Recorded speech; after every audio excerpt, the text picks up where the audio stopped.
So today I want to talk about some board games that are incredible for two people. They're some of my favorite games, and if you are looking for gifts to buy, if you want to get into the hobby yourself, if you want to have different types of conversations and interactions with people, then this is the video for you. So stick with me, and I'm going to show you some of the board games that have almost kind of like changed my perspective of board gaming or tabletop gaming in general, and how that can be a wonderful thing to build relationships, possibly build your business, and give you something different like extracurricular activity that it's good for your mind. I feel like it's good for your mind, right? It makes you think a little bit. So first off, I'm a real estate agent. I go by Ian of Austin, but this is not for that.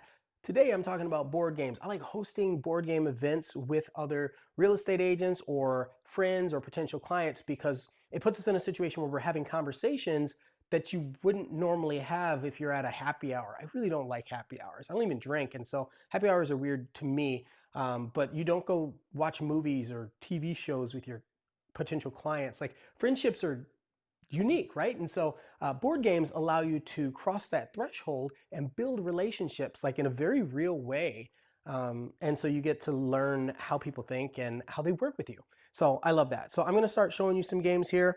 And I think the first one I want to show you is this one. And feel free to comment on any of this stuff. If you've played these or if you think there's some that I'm missing, let me know. The first one I'm going to pull up is called Onitama. The way I like to explain this game is it's almost like chess plus checkers for two players, but Japanese style. So Onitama is really cool. So they have this really nice mat. You set up your players across the mat, and essentially you're just working red versus blue to take down the your main oligarch? I don't know what he is. your leader of your temple, it looks like.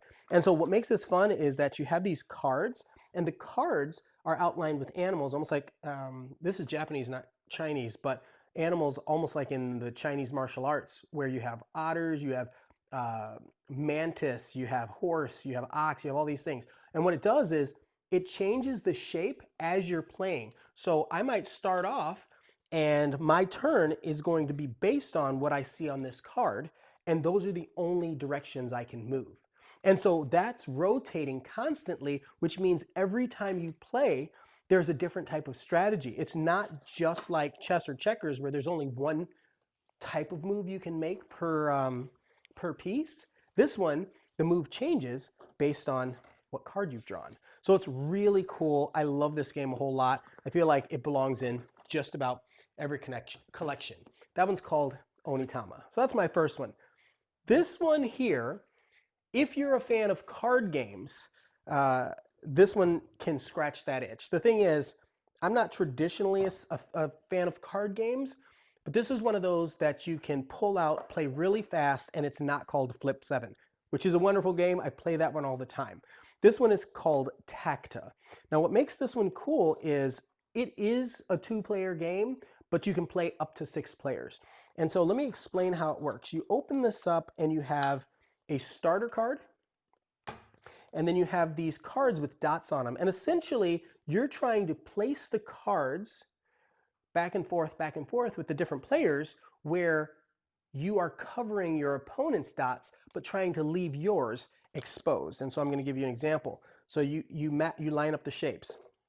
So here's an example. You've got this card right here, which has 2 dots. If I was another player and I had this card with 2 dots, I could cover it like so. And you can't recover something multiple times. And so it makes it really strategic. And then the board is actually the table. Once you run out of space and you can't go any further, that's just a natural border. So it makes this game is just incredible. It moves pretty fast. You can play it in 10, 15 minutes if someone knows how to play. It's very inexpensive. I paid just over 10 US dollars on Amazon for it. A lot of these games I buy at the local board game store, but this one's one I needed right away because I wanted to play it. A lot of fun for 2 to 6 people, and it's easy to break out at almost any party, easy to teach. That's Tacta. My next game here is called Sky Team. So this might sound a little complex, and I'm not going to lie, if you don't play board games or tabletop games, it can be. But if you're willing to give it a shot and learn a little bit about it, essentially you are a set of pilots that are working together to land an airplane. What makes this fun is that you start off being able to talk to each other and plan, but then behind closed doors, you roll some dice and you can't talk from that point forward for the rest of that turn. And so what you're doing is you're trying to go through and place your die that you've rolled in sequence and in collaboration with each other without speaking. No like gestures, no numbers, nothing like that. So it's almost like you're supposed to try to learn to be in tune with the person you're playing with, right? So it's like, well, do I want to engage my wing flaps? Do I want to engage I was going to thrusters, right? They're jets. Engage the thrusters a little bit more. Do I want to put on the brakes, or do I need a reset? So you have all these different things that you can add into here when you're placing the dice. And so it makes for a really fun collaborative situation. And there's some randomness to it too, which also, you know, anytime you add in randomness, that makes it a lot of fun. It comes with a bunch of different scenarios. And so when my wife and I play, or even one of my buddies, we played a few times. Every time we've played, we've done the base version of the game, but you can actually go through and there are multiple versions where it changes. Maybe there are more planes to land. Maybe there's a time limit or there's some other constraint to it. So you have a lot of replayability in this game. It's a small investment when it comes to learning how to play, but it's a lot of fun. It doesn't take up a lot of space, as you see, and it's just a wonderfully designed game. Great art, relatively inexpensive for what you're getting, for the value that you're getting, something that you can play over and over and over with people. Okay, next game. This one's going to be kind of interesting if you have or have not heard of this, because it's called Hive. I feel like it's essentially chess with bugs. Each bug moves a different way, and there is no traditional board, which makes it really neat. The goal is you have a queen bee that you're trying to protect, and each player has different bugs around, and each bug has a different way they can move. And so you take turns, you know, player to player, and you set your piece, and then the other person sets their piece. And as you're placing the pieces, because it's hexagonal, yeah, hex is 6, right? It's 6, right? Because it's hexagonal, they all kind of fit together really nicely. And so what you can't do is try to slide a piece in where it won't fit. And because they each have a unique style of movement, you have to learn that style of movement. But there aren't too many. There's maybe, I don't know, 10 different bugs. And so it makes for such a fun, quick, easily transportable game that a lot of people at all ages can play. While it is only 2 players, you have the ability to combine multiple and try to play 4 players. That's chaos unless you have the game, like this game is called the carbon version, so it's all black and white. And the original game is actually each insect has a unique color. So that kind of allows you to separate it and play 4 players easier. It's called Hive.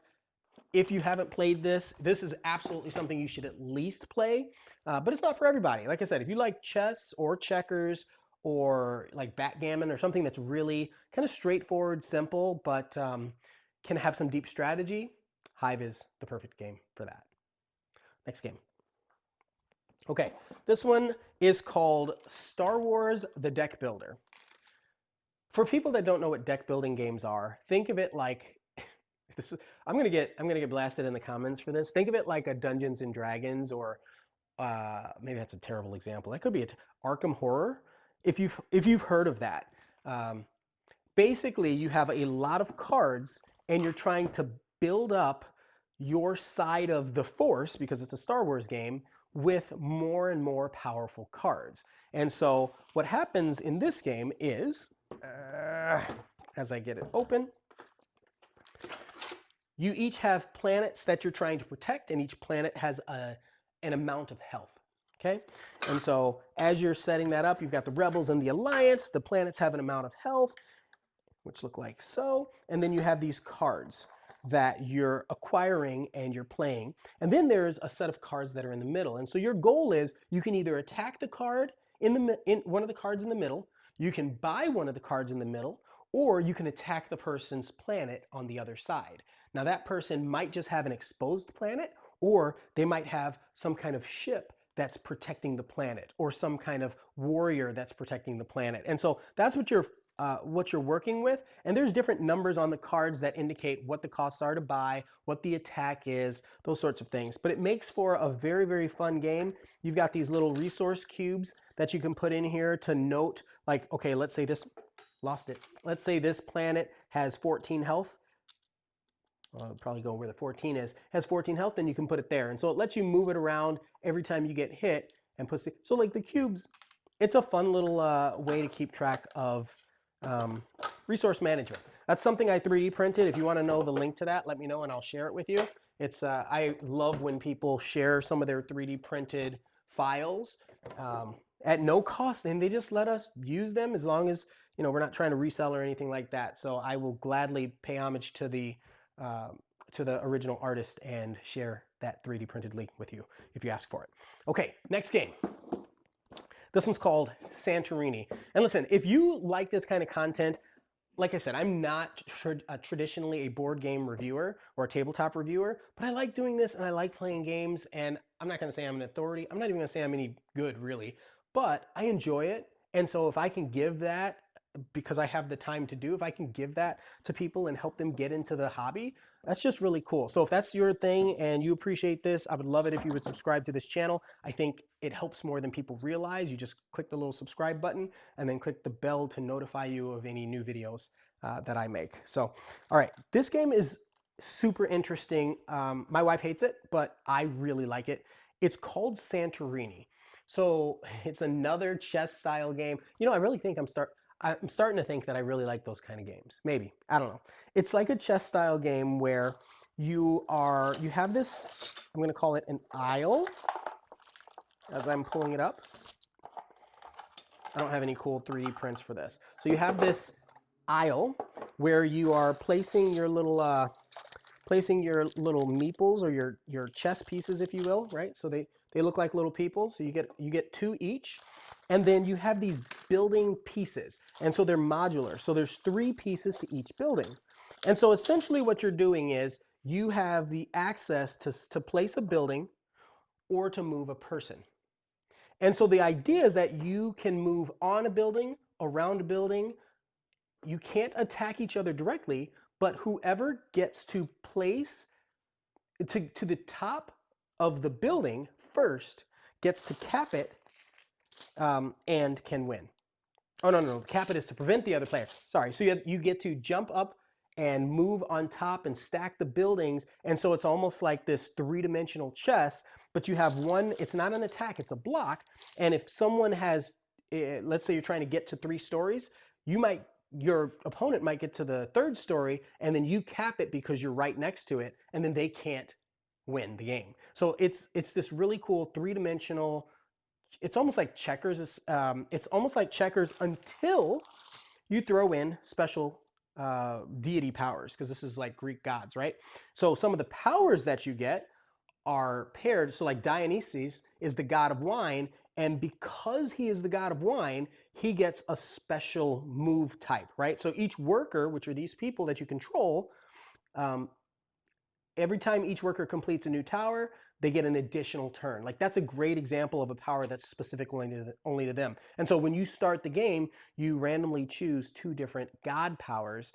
And then when you play, you have that small nuance that makes the game, that changes the dynamic of the game every single time you play. So this is called Santorini. Wonderful game. It's large.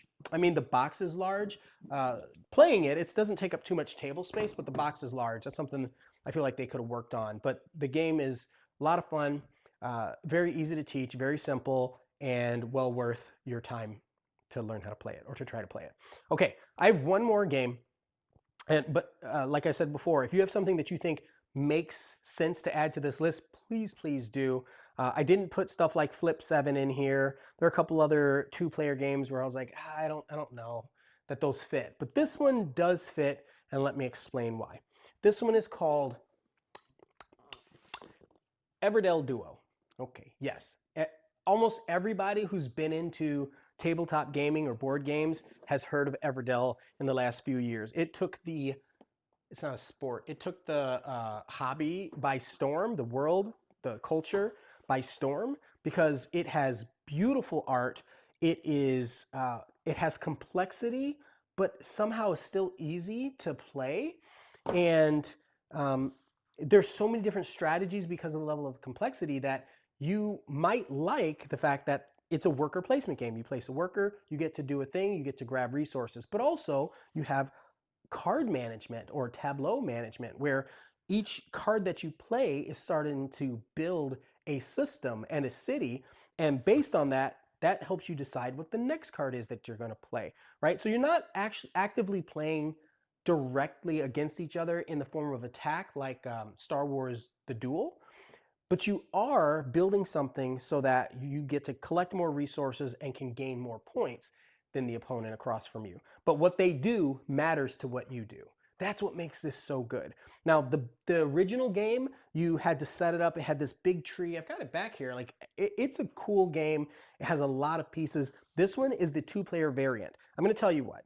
If you already have the base game, which is 1 to 4 players, you do not, I don't feel that you need the 2-player variant. But if you just want some 2-player games, you don't want to go through a ton of setup, but you like the idea of this sort of game and you've heard people talking about it, you could get just the 2-player one, and it is a wonderful experience as well. It's a little quicker setup because all you're really setting up is this player mat and then the cards. That's it. It's super simple. And what they do to manage it is you have less cards that you're putting down in your city, and you have less space. Actually, you have more spaces, but a little more well-defined place to put all of your spaces and your workers. You can actually see them, little spots right here, okay? And then you can see the card outlines where the cards would go while you're playing. So very simple game, 2 players. I would say it takes, what does it say? 25 minutes. That's the wrong one. 25 minutes to play this game. It doesn't matter. I would say it takes about 25 minutes, 30 minutes to play this game with 2 people that know how to play. It's a lot of fun. They even have a way that you can play 2 players versus an AI or 1 player versus an AI. Still makes it 2 players, right? I guess the other one makes it 3. But if this sounds like something that you're into, I would say out of the group, it's probably the most expensive game, but also the game with the most depth and accessibility for all types of people. Like Star Wars is wonderful if you like Star Wars, right? Like this is just wonderful. It doesn't matter who you are. And so if you're just looking for a great 2-player game, Sky Team is like that too, but I could see that being a little more limited. So if you like that idea or that style of game, this could be a fantastic game for you and your partner or friend to play. Okay, anyway, thanks again for watching. I'm Ian. If you have any questions about any of these games, I'd love to be able to answer them. I'm hoping to start uploading quite a few more videos here in the near future. So once again, please subscribe, and I will see you in the next video. Thanks so much.